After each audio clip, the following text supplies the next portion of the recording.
Are you wanting to be a project manager in residential construction and you don't know where to start? Here's some tricks to help you get there. The first step is to better understand and make sure that this is the career path for you.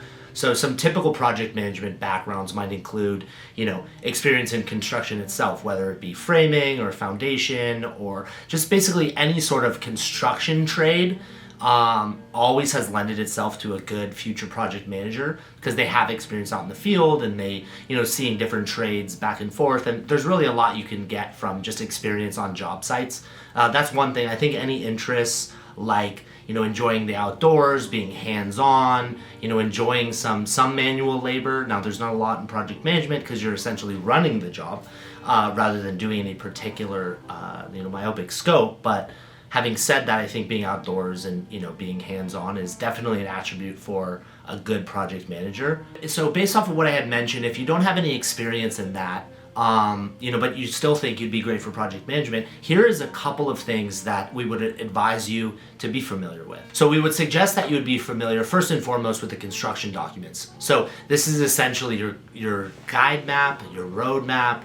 So familiarizing yourself with architectural sheets, civil and structural engineering, as well as any sort of survey and soils report, definitely would be the starting point, in my opinion. That knowing that material as well as you'd need to know to be able to execute on that is a great starting point. I think that really gives you the upper edge among other project managers in your field. A lot of people don't really know the ins and outs of all the blueprints. So say you're going to an interview for a project manager role, some of the things that might be asked of you, let me say this, if it were me, I'll speak for myself, I would ask the following.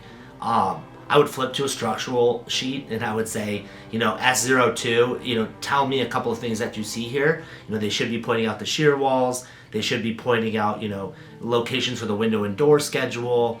Another question I would ask is, what are the sheets that are comprised in the blueprints? Where are the elevation plans? Where can you see the section plans and what the section plans do? Window and door schedule, reflected ceiling plan. Why is a reflected ceiling plan relevant? What does it show? Roofing plans.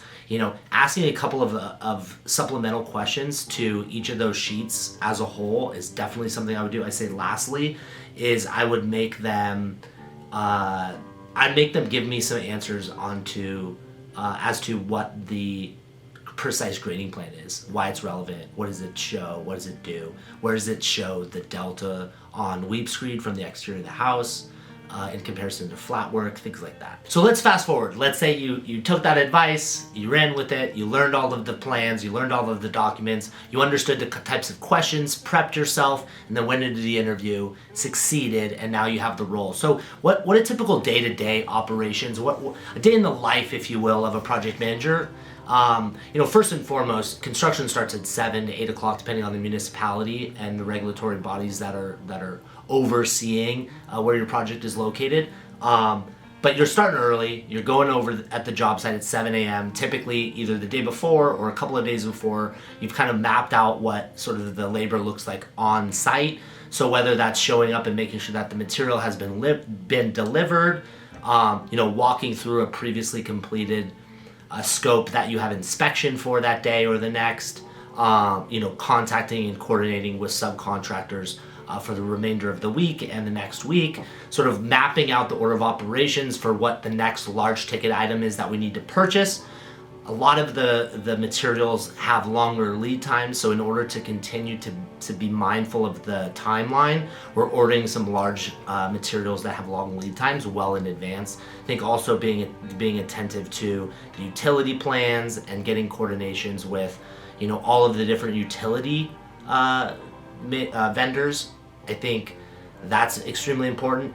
Going to the job site, doing a couple of walkthroughs with the subcontractors, getting additional bids for the next scope, tracking those bids against the budget, logging expenditures, and having weekly updates with the executive staff on where the project's going, what you're excited about, what you're encouraged about, where your concerns lie, how we're tracking toward the budget and how we're tracking toward the timeline. So now let's say you've done the interview process, you've got the job, you're well into your day-to-day operations and you want to make it to the next level. What would it take to get to that next level? The next level, I would say, holistically would be involve yourself more in the budget, involve yourself more with the interior exterior design.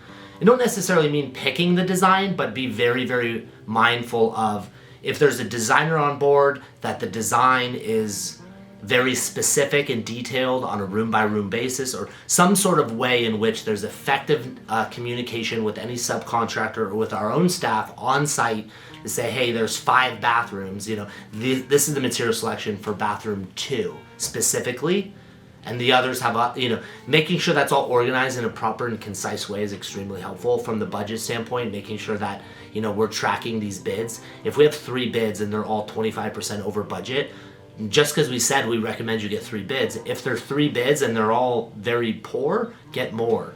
And the only way to really understand and realize that is tracking the overall budget at the beginning and seeing what we had allocated for that category.